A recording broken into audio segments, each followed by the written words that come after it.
Actually यहाँ है तत्वों का आवर्ती वर्गीकरण एवं गुणधर्म। अब ध्यान से समझने की जरूरत है, पहले इस टॉपिक को हेडिंग को समझने की जरूरत है।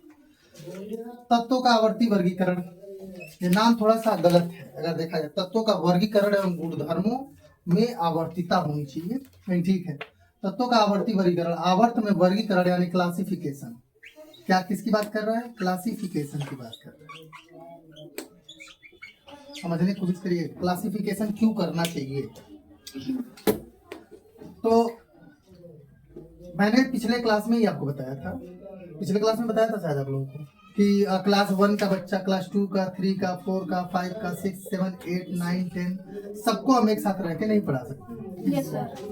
इसलिए इनका क्लासिफिकेशन जरूरी है, क्लास वाइज सेक्शन डिवीजन करना जरूरी है। और उसका भी लेबल है कि क्लास 1 में कौन लड़का पढ़ेगा, 2 में कौन होगा, 3 में कौन होगा, 4 में कौन होगा। सबका लेवल क्या है? अलग अलग है, किसी एक का लेवल सेम नहीं होता है। आजकल तो इसके नीचे आ गया है यूकेजी, उसके नीचे एलकेजी, उसके नीचे क्या है आपका? नर्सरी।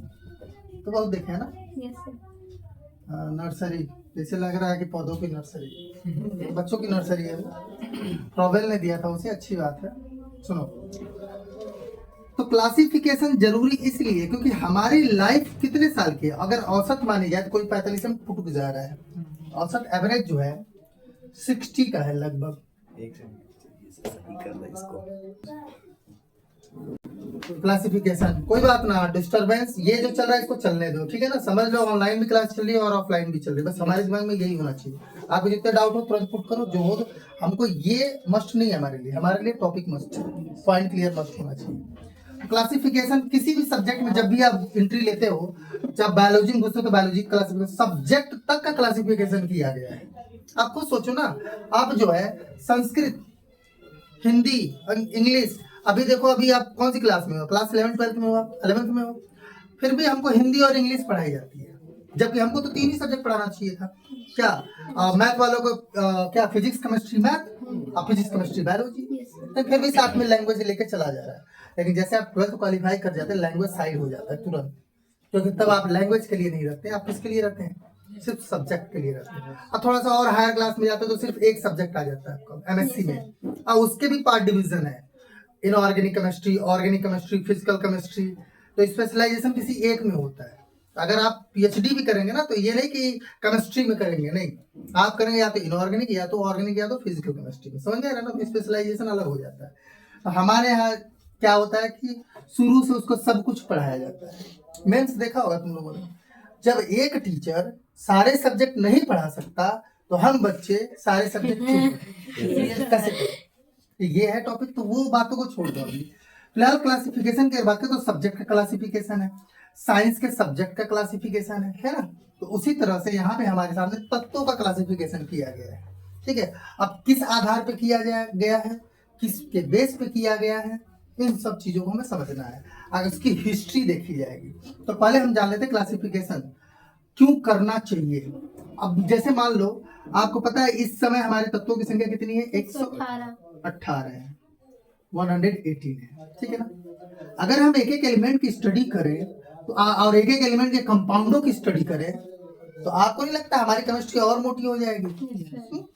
और शुरू से कहावत भी है, हिस्ट्री केमिस्ट्री बड़ी बेवफा, सुबह याद करो शाम को सफा। वही हाल होगा इसका।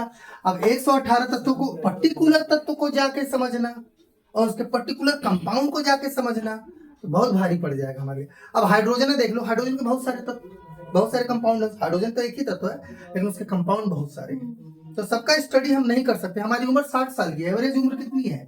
60 साल। हम पढ़ना कब से स्टार्ट किए? पढ़ना शुरू किए, केमिस्ट्री शुरू की अगर ठीक से देखा जाए तो 6 से स्टार्ट हुआ है।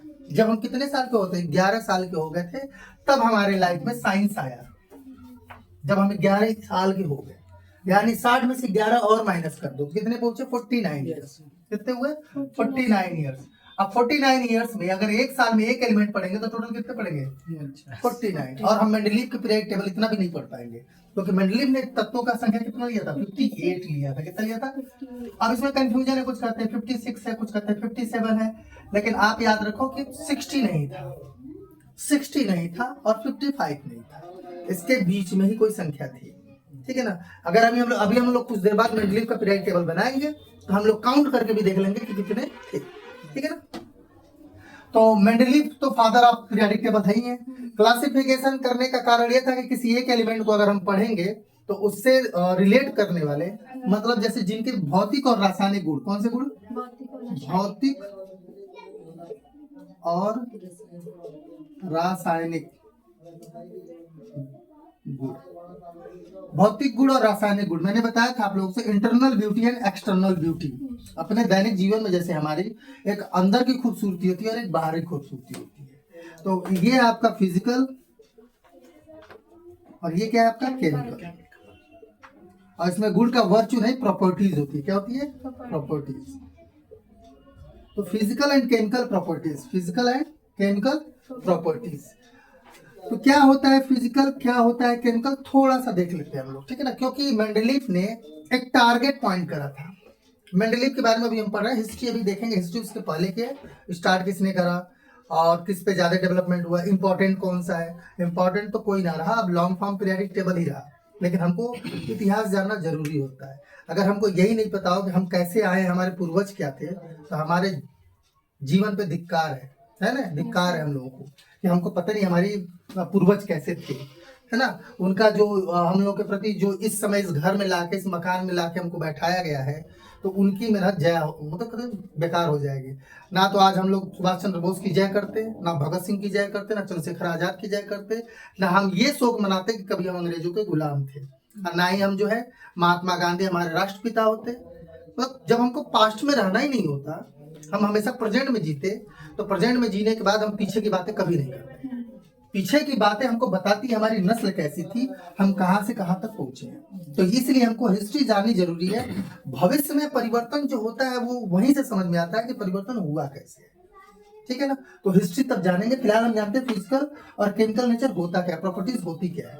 तो फिजिकल प्रॉपर्टीज मैंने अभी आपको बताया कि जो दिखाई दे वही फिजिकल है। बाहरी खूबसूरती, एक्सटर्नल ब्यूटी, जैसे कैसा है वो, दिखने में कैसा है, हाँ, गोरा है, काला है, लंबा है, चौड़ा है, छोटा है ना, उसके कान बड़े हैं, कान छोटे, नाक लंबी, नाक छोटी, गर्दन बड़ी, गर्दन छोटी, आवाज उसकी कैसी है, ये सारे जो फिजिकल जो बॉडी देख के आप देख रहे हो, ये सारा किस में आएगा, फिजिकल में आएगा, ठीक है ना। और एक होता है केमिकल, मतलब जब इंटरनल ब्यूटी, वो बोलता है तो कितना मीठा बोलता है, कड़वा बोलता है, जरूरत पड़ने पर जब प्रेशर आती है तो उसका बिहेव कैसा हो जाता है ना। ये सब किसके अंदर गुण आती है, ये इंटरनल ब्यूटी होती है। कहते हैं ना बाहरी खूबसूरती से अच्छी अंदरूनी खूबसूरती होती है, तो वही बातें करें। लेकिन पहला इंप्रेशन तो यही डालता है आपका भौतिक गुण। पहला इंप्रेशन कौन डालता है, भौतिक। अब कोई भी टीचर आएगा खूबसूरत, पूरा बढ़िया से सूट बूट पहन के आया, चश्मा उस्मा लगा के आया है ना, हम पहले उसे देख के इंप्रेस हो गए, यार ये तो लग रहा है प्रोफेसर है। लेकिन जब पढ़ाना स्टार्ट करा तो पता चला कि ये तो इंटर कॉलेज का 6, 7, 8 में पढ़ाने लायक नहीं है। तो ये जब पढ़ाना स्टार्ट करा तो कौन सा नेचर हो गया, केमिकल नेचर हुआ।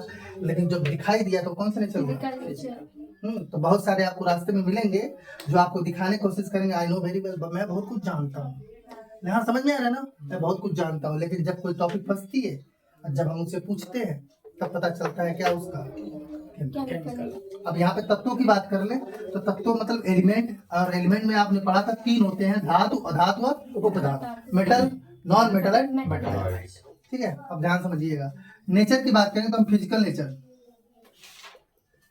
फिजिकल नेचर में सबसे पहले आएगा रंग। क्या आएगा, रंग, कलर क्या है, रंग, गंध, स्वाद, बिना उसको बदले जो गुण हमको प्राप्त हो उसको हम लोग क्या बोलते हैं, फिजिकल। रंग, गंध, स्वाद, ठीक है, 3 हो गया। उसके बाद क्या है, अवस्था, छूट गया ऊपर ही, अवस्था। अवस्था कितनी होती है, 3 होती। कौन कौन सी, सॉलिड, लिक्विड एंड गैस, द्रव और गैस। फेज है ये सॉलिड और लिक्विड और क्या आपका गैस, ठीक है ना, 3 फेज होते हैं। उसके बाद रंग कौन से कलर का है, स्मेल उसकी कैसी है, स्वाद उसका कैसा है। उसके बाद देखेंगे उसका अवस्था, अवस्था तो हो ही गया है। उसका मेल्टिंग पॉइंट देखेंगे, यानी गलनांक, क्वथनांक, हिमांक। गलनांक क्या है, क्वथनांक क्या है, हिमांक क्या है, और उसका घनत्व क्या है। अपेक्षित घनत्व वाटर के सापेक्ष लिया जाता है, अपेक्षित घनत्व, ठीक है ना। उसके बाद आपका ये सारे लगभग आ जाते हैं इसी में, सब टोटल आ जाते हैं, ठीक है ना। तो ये तो हो गया उसका फिजिकल नेचर। केमिकल नेचर में हम देखते हैं कि वो वाटर से रिएक्ट करेगा तो क्या होगा, मतलब एसिड है कि बेस है, हाँ, कि एसिड है कि बेस है कि क्या है, उसका नेचर कैसा है। उसके बाद वो अगर एसिड से रिएक्ट करेगा तो क्या होगा, बेस से रिएक्ट करेगा तो क्या होगा, मेटल से रिएक्ट करेगा तो क्या होगा, नॉन मेटल से रिएक्ट करेगा तो क्या होगा, अल्कोहल से रिएक्ट करेगा तो क्या होगा। अब समझने को इसके सारे रिएक्शन उसके बाद पता चलते हैं कि ये इसके अंदर क्या चेंजेस आते हैं। ये सारे किस में आते हैं, केमिकल प्रॉपर्टीज में आते हैं, ठीक है ना। तब किसी भी एलिमेंट से वो रिएक्ट करने के बाद जो प्रोडक्ट देता है वो यह डिसाइड करता है, यह बताने की कोशिश करता है कि उसका केमिकल नेचर क्या है, ठीक है ना। और उसी तरह से आपका फिजिकल नेचर हो गया और वो क्या हो गया, केमिकल नेचर। अब मेंडलीफ ने एक वर्ड यूज किया था, मैं अभी आता हूँ वापस पीछे। अभी फिलहाल मेंडलीफ 1869 हाँ 1869 कितना है, 1800 है ना, 1869। आपको पहले फिर बता देता हूँ कि 1869 में जन्म हुआ था महात्मा गांधी जी का, 2 अक्टूबर 1869। ठीक है, अब ध्यान दीजिएगा। पीरियाडिक टेबल उन्होंने दिया है 1871 में दिया है। कब दिया है, 1871। बनाना स्टार्ट करे थे 1869 में, दिया कब था, 1871 1871 में पब्लिश हुआ था। ठीक है, इन्होंने जो है तत्वों के भौतिक और रासायनिक गुण ये माना था कि ये किस पे निर्भर करते हैं, परमाणु भार पर निर्भर करते हैं। किस पे भार पर निर्भर करते हैं, परमाणु भार पर निर्भर करते हैं, यानी एटॉमिक वेट पे निर्भर करते हैं। किस पे निर्भर करते हैं, एटॉमिक वेट। समझने की कोशिश करिएगा। इन्होंने कहा था किसी तत्व का भौतिक और रासायनिक गुण, भौतिक और रासायनिक गुण उसके परमाणु भार के आवर्ती फलन होते हैं। ये डिफिनीशन लाइन आएगा, मंडलीफ का पीरियोडिक टेबल का सीधा डिफिनीशन आएगा। क्या आएगा, तत्वों के भौतिक और रासायनिक गुण उसके परमाणु भार के क्या होते हैं, आवर्ती फलन होते हैं। इंग्लिश होगी the physical and chemical properties of their element is depend upon the physical and chemical properties. समझ रहे हैं, कह रहा है the physical and chemical properties of the element are periodic function of their atomic weight. Periodic का मतलब मैंने पिछली बार बताया था, एक समय अंतराल बाद उस गुण का वापस दिखना ही क्या कहलाता है, पीरियोडिक या आवर्ती। क्या कहलाता है, आवर्ती। इतना समझ में आ रहा है। अब मैं इसकी हिस्ट्री पे चल रहा हूँ। किस पे चल रहा हूँ, इसमें कुछ नोट करना है क्या, ठीक, स्क्रीनशॉट ले सकते हैं। तो क्लासिफिकेशन हमको इसलिए करना पड़ा ताकि हम उसकी स्टडी कर लें। हम एक एलिमेंट के बारे में पढ़ेंगे, उससे रिलेट करने वाले सारे तत्वों के बारे में हमको पता चल जाएगा। जैसे मैंने आपको बताया था, अगर लास्ट वाला चले हेलोजन की बात कर लें, हेलोजन में अगर हम फ्लोरीन, क्लोरीन, ब्रोमीन, आयोडीन में से किसी एक का नेचर पढ़ लें तो लगभग सबका नेचर एक जैसा ही होता है। ऐसे ही आपका जो क्षारीय धातु में है, क्षारीय धातु में तो एल्कली मेटल है, उसमें किसी एक एलिमेंट को पढ़ लें, उससे संबंधित सारे तत्वों के बारे में हमको जानकारी मिल जाएगी। क्या हुआ, तो बात करने चल रहे थे हम किसके बारे में, हिस्ट्री, इतिहास।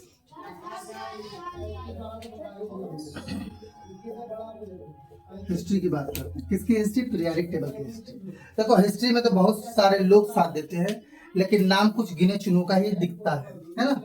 तो सबसे पहले हम बात करेंगे डोबे नायर। किसकी बात करेंगे, डोबे नायर, नैयर नायर, 1817। कब गए थे, इसको डोबे नायर ट्रेड कहा जाता है। क्या है, डोबे नायर ट्रेड। ट्रेड मतलब, अब इसको यही समझाते हुए चल रहा हूँ थोड़ा सा, ठीक है ना। उसके बाद मैं दूसरा बता दूंगा क्या है, तीसरा क्या है ना, कि लिख दूं, 3 ही 4 हमको पढ़ना है हिस्ट्री में। वैसे डोबे नायर ट्रेड्स पढ़ लेते हैं तो अच्छा रहेगा। तो डोबे नायर ट्रेड्स की अगर हम बात कर लें तो इन्होंने कहा था कि किन्हीं क्रम से आने वाले परमाणु भार के बढ़ते हुए क्रम से 3 तत्वों को अगर हम उठाते हैं तो 2 तत्वों का औसत जो होता है वो कौन होता है, बीच वाला होता है। इसलिए इसने कितने एलिमेंट लिए थे, सिर्फ 3 लिए। लाइन है, डोबे नायर ने ज्ञात किया कि कैल्शियम, स्ट्रांसियम और बेरियम, कैल्शियम, स्ट्रांसियम और बेरियम, कैल्शियम, स्ट्रांसियम और बेरियम। कैल्शियम का एटॉमिक वेट कितना होता है, 40 होता है 40। और बेरियम का होता है 87.6। 137.4। बेरिलियम है, बीए किसका, बीए का, हाँ, एसआर का 87.6। उसका हमको निकालना ही नहीं है अभी। 137.4 है, ठीक है। अब ध्यान समझिए, वो ट्रेड्स कहना क्या चाहता था उसके समझिए ना, हमको सेंटर वाले से मतलब नहीं है, हमको कहना देखना है कि डोबे नायर ट्रेड्स कहना क्या चाहते थे। उन्होंने कहा कि किन्हीं क्रम से आने वाले किन्हीं 3 परमाणु भार के बढ़ते हुए क्रम में हमने रखा, एटॉमिक वेट के बढ़ते हुए क्रम में हमने अरेंज करा। जो 3 तत्व अरेंज करे हैं उसमें कहना चाहता है कि जो फर्स्ट एलिमेंट, कौन सा एलिमेंट है, फर्स्ट, और ये कौन सा है, थर्ड, इसका दोनों का एटॉमिक वेटों को ऐड कर दें 40 प्लस 137.4, इसका औसत ले, एवरेज ले, डिवाइडेड बाय 2 कितना आएगा, 4.771 डिवाइडेड बाय 2 आएगा आपका 88.7, कितना आएगा आपका 88.7, तो लगभग आया नहीं, 87.6 आता है, कितना आता है 87.6, तो देखा जाए तो नियर अबाउट इन दोनों का एवरेज आता है कि नहीं आता है, कितना आना चाहिए,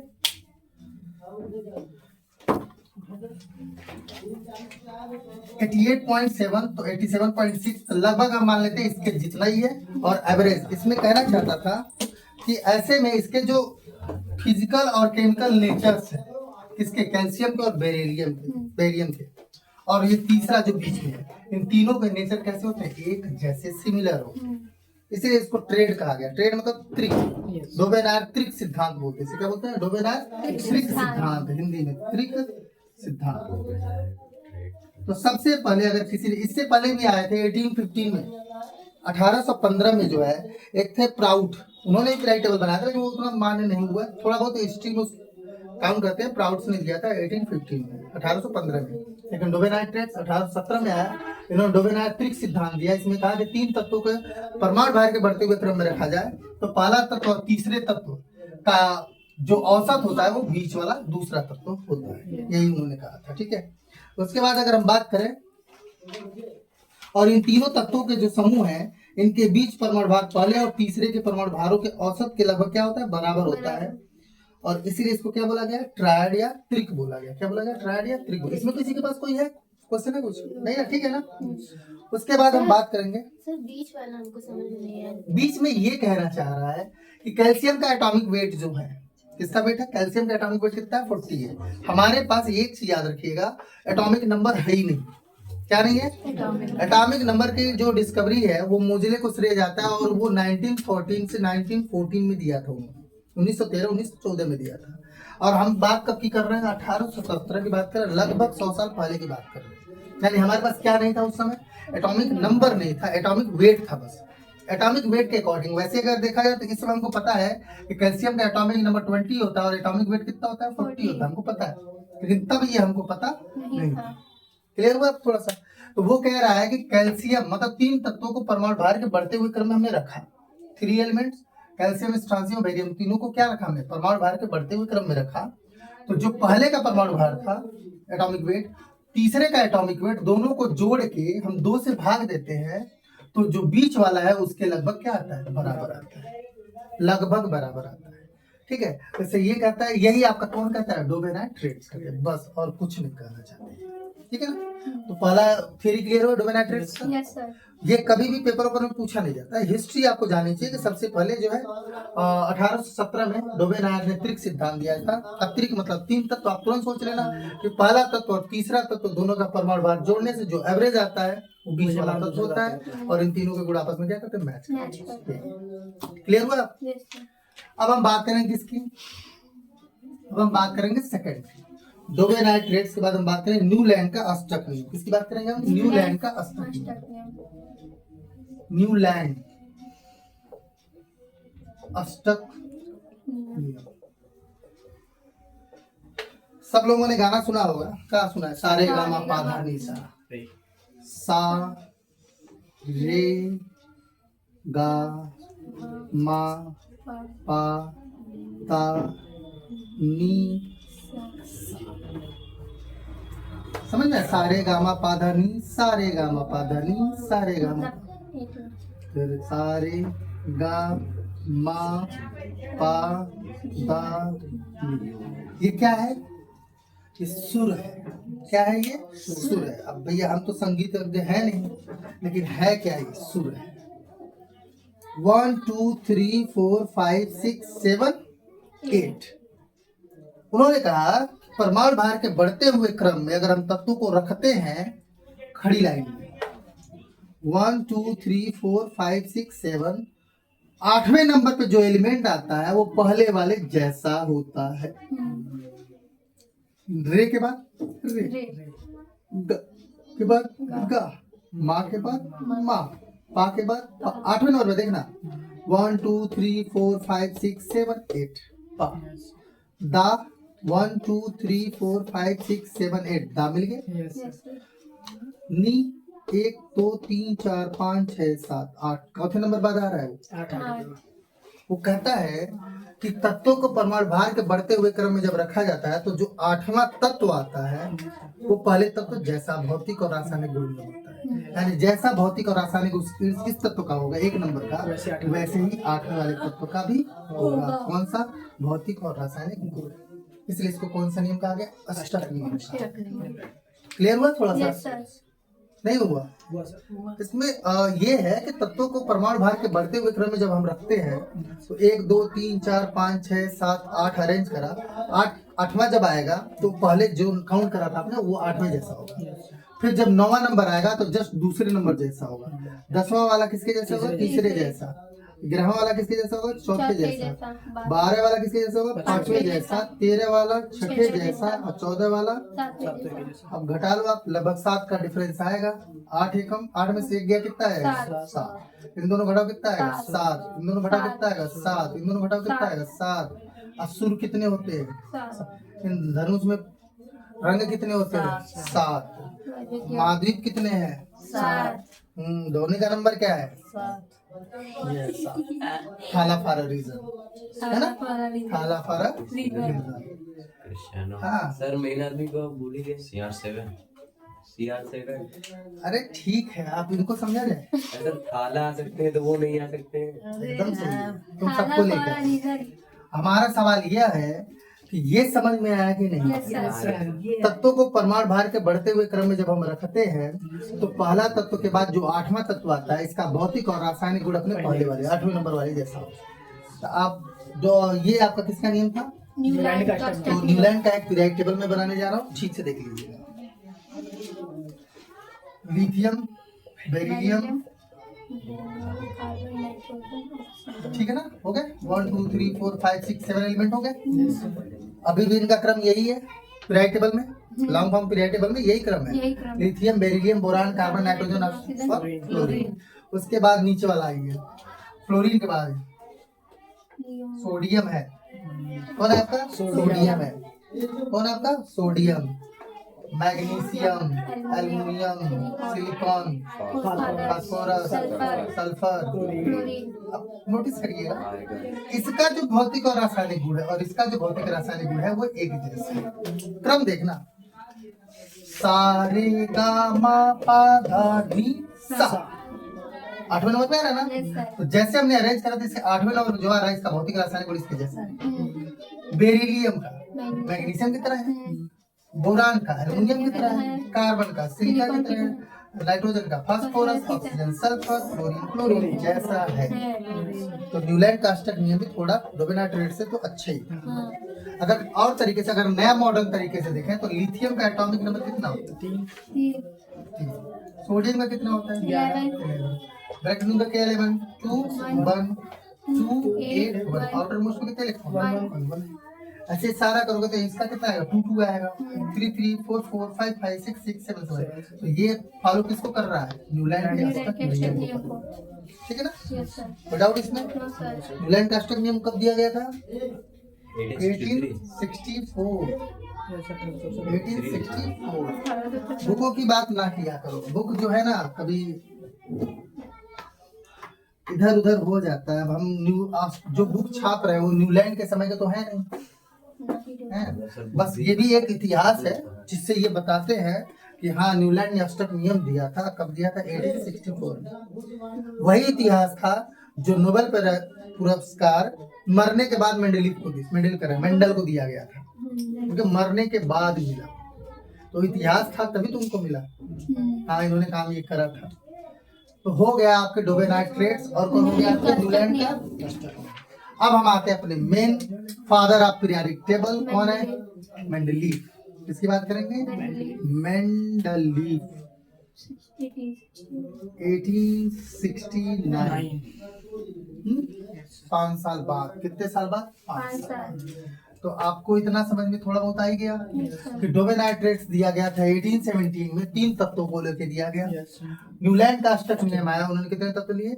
7 लिए और 8वां वाला पहले जैसा 7 ही लिया है, ठीक है। 1 2 3 4 5 6 7 बाद 8, समझ में आ रहा है ना? तो ये हो गया आपका अष्टक नियम। जब ये अष्टक नियम आया, समझ लेना 8 तत्वों को परमाणु भार के बढ़ते हुए क्रम में रखा गया। तो जो 7 तत्वों को रखा गया, जो 8वां तत्व था वो पहले जैसा था, ठीक है ना। Yes sir. उसके भौतिक और रासायनिक गुण कैसे थे? पहले जैसे। किसी के पास कोई सवाल है? No sir. मेंडलीव का ये मूल आवर्त सारणी है, देख रहे हैं ना आप लोग। अब तक हम लोगों ने पढ़ा इतिहास का डोबेनाइट्रेट्स 1817 में, न्यूलैंड का अष्टक नियम, और ये आपका था मेंडलीव। कब दिया था इन्होंने? 1869 में दिया था, छपी 1871 में। इसमें जो है इन्होंने सबसे बड़ी चीज, ध्यान से सुनिएगा, इसमें देखिए बहुत जरूरी है। इसमें जो हमारे श्रेणी दिए गए, समूह और श्रेणी, 2 वर्गों में डिवाइड किया गया है। इसको बोला गया ग्रुप। क्या बोला गया? ग्रुप। ग्रुप कितने दिख रहे हैं आपको? रोमन संख्या में लिखा गया 8 लिखे गए। कितने लिखे गए? 8। 1 2 3 4 5 6 7 8, यानी हमारे सामने समूह जो है कितने लिए गए? समूह यानी ग्रुप टोटल लिए गए 8, ठीक। उसके बाद हम बात करेंगे श्रेणी कितने लिए गए? 12। श्रेणी जो है आपके लिए गए हैं 12, जिसे क्या बोलते हैं? आप क्या समझिएगा, यही पे है सारी टॉपिक। और अभी भी जो पीरियोडिक टेबल है, अगर आप उसे देखें, जब इसको समझ लेंगे, जब आप उसको देखेंगे लॉन्ग फॉर्म पीरियोडिक टेबल, इसको आईपीएससी ने दिया है 85 से लेकर 90 के बीच में, 1985 से 90 के बीच में, उसमें भी अभी भी अगर देख पाएंगे आप लोग तो 8 से 12 आपको दिखेगा। लेकिन वो दिखेगा कैसे दिखेगा, वो मैं दिखाऊंगा। यहाँ ध्यान दीजिएगा, मैंने कुछ देर पहले कहा था कि किताबों में लिखा गया 56, 57, 58 तत्व एलिमेंट मौजूद थे। यहाँ पे देखिए कितने 1 2 3 4 5 6 7 8 9 10 11 12 13 14 15 16 17 18 19 20 21 22 23 24 25 26 27 28 29 30 31 32 33 34 35 36 37 38 39 40 41 42 43 44 45 46 47 48 49 50 51 52 53 54 55 56 57 58 59। अब यहाँ पे एलिमेंट अगर ठीक से देखा जाए तो कितने एलिमेंट लिखे गए हैं? 59। तो हमने कहा अभी था आपसे कि 50 और 60 के बीच में थे, लेकिन 60 नहीं है। तो आपके सामने 59 दिखा रहे हैं। अब अलग अलग बुकों में जितना भी देखना है तो हो सकता है एक आध एलिमेंट कम कर दे। अगर एक एलिमेंट कम करेगा तो कितना हो जाएगा? 58 हो जाएगा, बढ़ा नहीं सकता है, ठीक है ना। एक बुक अभी आपके सामने ही आई थी कि कॉपर नहीं था उसमें, लेकिन हम ये नहीं कह सकते कॉपर नहीं था, क्योंकि कॉपर था। कॉपर कांसा युग से आ रहा है, कांसा युग में कॉपर मिला के ही बनाई गई थी, तांबे का। तो हम ये नहीं मान सकते कॉपर नहीं था 1869 में, कॉपर था। तो तत्वों की संख्या कितनी हो गई? 59 हो गई। अब उन्होंने बनाया कैसे था, इस चीज को समझने की कोशिश करिए। मेंडलीव का जो पीरियोडिक टेबल है वो कहते हैं द पीरियोडिक फंक्शन, क्या बोलते हैं, किसी तत्व का परमाणु, किसी तत्व के गुण, किसी तत्व के भौतिक और रासायनिक गुण बात करें तो भौतिक और रासायनिक गुण, किसी तत्व के भौतिक और रासायनिक गुण उनके परमाणु भारों के आवर्ती फलन होते हैं। किसके फलन होते हैं? आवर्ती परमाणु भारों के। किसके? परमाणु। आपसे जब भी पूछा जाए कि मेंडलीव का पीरियोडिक टेबल किसे कहते हैं, तो मेंडलीव का पीरियोडिक टेबल सबसे पहले आपको यही लिखना पड़ेगा कि मेंडलीव ने 1869 में 1869 में अपना पीरियोडिक टेबल दिया, जिसमें ऊर्ध्वाधर कालम यानी खड़े लॉन्गिट्यूडनल खड़े ऊर्ध्वाधर कालम कितने थे? आपको 8 थे, और जो पड़ी लाइन थी यानी जो क्षैतिज रेखाएं थी वो कितनी थी? 12 थी। इसमें इन्होंने जो नियम लिया था वो नियम था किसी तत्व का भौतिक और रासायनिक गुण उसके परमाणु भार के आवर्ती फलन होते हैं। ये डार्क लाइन से कामा इन्वर्टेड कामा के अंदर होगा।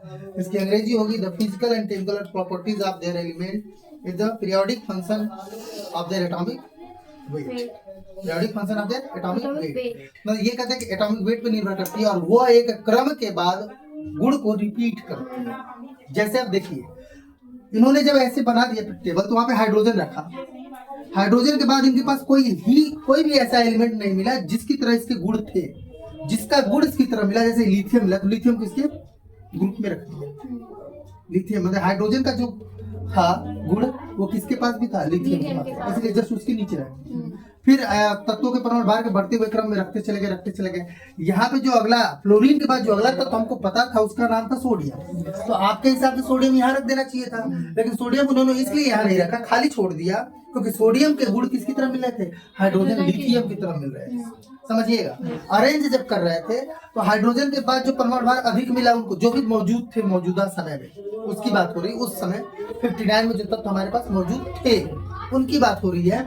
तो तब उन्होंने हाइड्रोजन रखा, उसके बाद तत्वों को देखा तो ये सब खाली छोड़ दिया, क्योंकि इसके गुण वाले कोई थे ही नहीं इसके आगे। और इसके बाद जो तत्व उसको पता था उसका नाम लिथियम था, तो जाहिर है लिथियम बगल में नहीं रख सकता था, हाइड्रोजन के नीचे ही रखना था उसको, इसलिए सब ब्लैंक छोड़ दिया और यहाँ पे क्या रख दिया उन्होंने? लिथियम को रख दिया। समझ में आ रहा है ना ये? उसके बाद फिर देखा कि इससे थोड़ा सा गुण डिफर है, अब परमाणु भार अधिक है तो रखते चले गए यहाँ तक आ गए 7 तक। उसके बाद इनके पास यहाँ तक तो पता नहीं था, लेकिन उनके पास सोडियम था। अगला जो तत्व था फ्लोरीन के बाद वो सोडियम था। क्या था आपका? सोडियम था। वह सोडियम देखा कि यहाँ पे हम 8वें समूह में 8वें श्रेणी में रख सकते थे, श्रेणी कह रहा हूँ, समूह, ग्रुप में 8वें समूह में हम रख सकते थे। लेकिन मेंडलीफ ने यहाँ ना रख के उसने देखा कि भौतिक और रासायनिक गुण सोडियम के आपके फर्स्ट समूह वाले ग्रुप से मैच कर रहे हैं, तो वो जगह खाली छोड़ के उन्होंने यहाँ रख दिया। फिर परमाणु भार के बढ़ते हुए क्रम में देखा Mg बेरिलियम की तरह शो कर रहा था भौतिक रासायनिक गुण, ये सेम टू सेम जहां तक आते रहे आगे बढ़ता रहा। फिर क्लोरीन के बाद जो दूसरा तत्व था वो कौन था? पोटेशियम था। पोटेशियम जो है 8वें में नहीं पहले जैसे गुण दिखा रहा था, तो फिर वापस वो जगह खाली छोड़ के कहाँ आ गए? पोटेशियम। देखिए आप यहाँ पे भविष्यवाणी कर रहे हैं आपके सामने कि ये जगह अगर खाली है तो कोई तत्व हो सकता है, भविष्यवाणी कर रहे हैं वो, फॉर्चून भविष्य दिखाने की कोशिश कर रहा है कि यहाँ पे कोई और एलिमेंट इन्वायरमेंट में मौजूद है, पूरे ब्रह्मांड में मौजूद है जो तक अभी तक हमको पता नहीं है, तो उन्होंने यहाँ पे रखा। उसके बाद इसके बाद वाला जब देखा कैल्शियम आया, कैल्शियम इनकी तरफ मिल रहा था, परमाणु भार इससे अधिक था, रख दिया यहाँ पे। फिर देखा टेलुरियम आया, टेलुरियम को जब देखा तो ये एल्युमिनियम के समूह यानी जो बोरान है और एल्युमिनियम थे इनकी तरह इसके गुण नहीं थे, इसके आगे वाले कार्बन और सिलिकॉन की तरह उसके गुण प्रदर्शित कर रहा था। समझ रहे हैं आप लोग? तो इसलिए इसने यहाँ पे गैप छोड़ के उसको यहाँ रख दिया। आप सोचो बीच में गैप क्यों छोड़ा? क्योंकि इसका गुण इससे में, अब जैसे आपके सोच लो आपका एक स्कूल है, अब कोई बच्चा आया और घर वाले ने कहा कि सर जी 4 में नाम पढ़ेगा, ये कितने में पढ़ेगा? 4 में। आपने उसका टेस्ट लिया, आपको लगा कि नहीं ये 5 में पढ़ने लायक है, तो 5 में रख दिया आपने। पढ़ने में तेज था, उम्र भी देखा, उम्र के हिसाब से आपने 5 में रख दिया। हो सकता है उसके गुण 4 के जैसे ना हो, 3 के जैसे, तो आप कहाँ लिया रखो? उसे 3 में। लेकिन लड़का आया किस लिए था? 4 के लिए। समझ में आ रहा ना? यही किया है मेंडलीफ ने। वो जब देखा कि टीआई जो है जस्ट कैल्शियम के बाद रखना चाहिए, लेकिन इसके गुण किससे मिले थे? कार्बन और सिलिकॉन की तरह मिला, इसलिए इसको ब्लैंक छोड़ के यहाँ पे डाल दिया। फिर आगे गए हम लोग, फिर उसके बाद सब रखते चले गए। यहाँ पे 3 जो रखे गए हैं ना, जो तीनों के भौतिक और रासायनिक गुण एक जैसे थे, परमाणु भार के बढ़ते हुए क्रम में थे, इसलिए यही पे सीधे तीनों रख दिए गए साथ में, Fe के साथ ही, क्योंकि अलग उन्होंने 8 नहीं बनाया, यही पे तीनों रख के ये देखो पूरा उसी में रख दिया, एक ही में रख दिया। कितने रख दिए? 4। वो चारों कहाँ पे है? ये चारों 4 नंबर में है। चारों कहाँ है? 4 नंबर में है, और 8वें समूह, 8वें ग्रुप में, समूह में है। समझ में आ रहा ना? 8वें समूह में चौथे पीरियड यानी श्रेणी में 4 तत्व मौजूद है। उसके बाद फिर अगला जो तत्व आया, देखो 56, 59 कॉपर यहाँ भी रखा गया, कॉपर यहाँ भी रखवा दिया तुमको, इसलिए यहाँ से कॉपर क्या किया गया था? हटाया गया था। यहाँ पे क्या था? ब्लैंक था, कॉपर 2 बार काउंट हुआ है, यानी यहाँ पे कितने एलिमेंट थे? 58 थे। कोई बात नहीं, बड़े बड़े शहरों में छोटी मोटी गलतियां होती रहती है, हो गई गलतियां, कोई दिक्कत ना है। एक ही तो एलिमेंट हमने ज्यादा करा था उनकी लाइफ में, और क्या करा? इतने एलिमेंट तो लेके चले ही रहे थे, और हमने एक ज्यादा करा, और हमारी हिस्ट्री 56 से लेके 58 पहुंच गई, 2 बढ़ा देंगे, कभी 57, कभी। अब एवरेज लिखेंगे हम, क्या एवरेज लिखेंगे? 56 + 59 58 = 57, हो गया ना? चलिए कोई नहीं, आते हैं यहाँ पे। कॉपर रख दिया, कॉपर का Fe का, आयरन का, कोबाल्ट, निकल और कॉपर, इन सब का भौतिक और रासायनिक गुण एक जैसे थे, इसलिए इन्होंने चौथे में ही और 8वें समूह में एक ही जगह रख दिए। ठीक है, फिर वापस आते हैं। अगला जो हमारा एलिमेंट था, देखा कोई है मौजूद ही नहीं, इसकी तरह कोई मौजूद नहीं था, छोड़ दिया। आगे गए, जिंक रखा, जिंक इनकी तरह बिहेव कर रहा था, पूरा मैच नहीं कर रहा था, रख दिया उन्होंने। क्योंकि अगर देखा जाए आज के पीरियड टेबल के हिसाब से, तो जिंक के आउटर मोस्ट में 2 इलेक्ट्रॉन होते हैं, और इन सब के आउटर मोस्ट में 2 इलेक्ट्रॉन है। इन सब के आउटर मोस्ट में कितने हैं? 2 है, जिंक में भी 2 है, इसलिए रख दिया। फिर इन्होंने देखा कि एस में एस था, वो नाइट्रोजन के समूह से मैच कर रहा था, तो वहां रख दिया। ऐसे रखते रखते ब्लैंक छोड़ा, समझ में आ गया थोड़ा बहुत कैसे रखा है इन्होंने? परमाणु भार के बढ़ते हुए क्रम में इन्होंने अरेंज करा। टोटल इसमें समूह यानी ग्रुप की संख्या कितनी थी? 8 थी। और जो पीरियड और सेरेडी थे वो कितने थे? 12 थे। इसमें कई चीजें सुधार हुई। कई चीजें क्या हुई? सुधार हुई। सबसे पहला सुधार हुआ, उन्होंने भविष्यवाणी कर दी। ये चीज हमको पढ़नी है कि कहते हैं ना मेरिट एंड डीमेरिट। मेरिट क्या होता है और डीमेरिट क्या होता है? मेरिट होता है गुड, मेरिट क्या होता है? गुड, अच्छाई। और डीमेरिट होता है कमी। तो इसमें मेरिट भी रहा और डीमेरिट तो हो गई। जहाँ अच्छाइयाँ होती वहाँ बुराइयां तो होती हैं। तो अच्छाइयाँ इनकी ये थी कि इन्होंने फॉर्चून करा, मतलब भविष्यवाणी करी कि यहाँ पे एलिमेंट है। दूसरा, कुछ तत्व ऐसे थे जिनका भौतिक और रासायनिक गुण परमाणु भार के बढ़ते हुए क्रम में आगे जा रहा था। जैसे मान लीजिए, अभी वो तत्व मुझे याद नहीं आ रहा, अभी मैं देख लूंगा। जैसे मान लीजिए टीआई है, ठीक है ना, इसका 48 था, नहीं है, उसका था आपका 57 था। एटॉमिक वेट कितना पता था हमको? 57 पता था। लेकिन इसका भौतिक और रासायनिक गुण इसमें मैच कर रहा था। तो फिर से जांचा गया जब टीआई को, तो पता चला इसका 57 ना होकर कितना है? 48 है। तो इसमें परमाणु भार में भी सुधार होगा।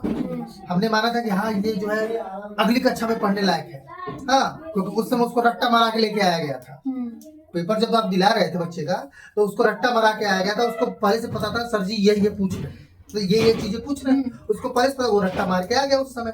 और उस समय जब सर ने उसका परीक्षा लिया तो उसने सब कुछ बता दिया। बाद में जब हमने क्लास में उसको रखा तो देखा यार ये इसको कुछ आता ही नहीं है, तो ये तोता है, बस बोल लिया सब कुछ। अब हमको लपेटे में ले लिया कि 4 में एडमिशन, 4 में कर दिया हमने। बाद में पता चला वो तो 2 के लायक है या 3 के लायक है। तो हमने बाद में उसको सही फिर से जांचा परखा और वापस उस जगह लेके आए जहां उसको होना चाहिए। इसका मतलब यह था कि गलती से हमको पहले से पता था कि इसका परमाणु भार है 56, 57 या 56 है, मतलब पहले से। जब वापस हमने उस पर जब रिसर्च करा, रिसर्च करने के बाद देखा नहीं, उसका तो परमाणु क्रमांक 48 है। उसके आगे वाले तो वैसे ही वो वहां से उठा के सीधे अपनी जगह पे। तो इससे ये भी एक अच्छा ही मिला, मेरिट हुआ कि हमें असली गुण पता चला। इस तरह से बहुत सारे गुण हम इसमें देखेंगे और इस लेक्चर को नेक्स्ट वीडियो में कंटिन्यू करते हैं, ठीक है। तो नेक्स्ट लेक्चर में हम लोग कंटिन्यू करेंगे। इसमें कोई आपके पास कोई प्रॉब्लम है, क्वेश्चन है, कोई पूछ सकते हैं। ये हमारे हैं मेंडलीव का पीरियोडिक टेबल। और याद रखो इसी ने इतिहास रचा था। जब कपिल देव ने इतिहास रचा था तब उनको देख लो, वीडियो देख लो, तब वो कैमरे देख लो। और आज के समय की बात कर ले, हम इस समय की बात कर ले।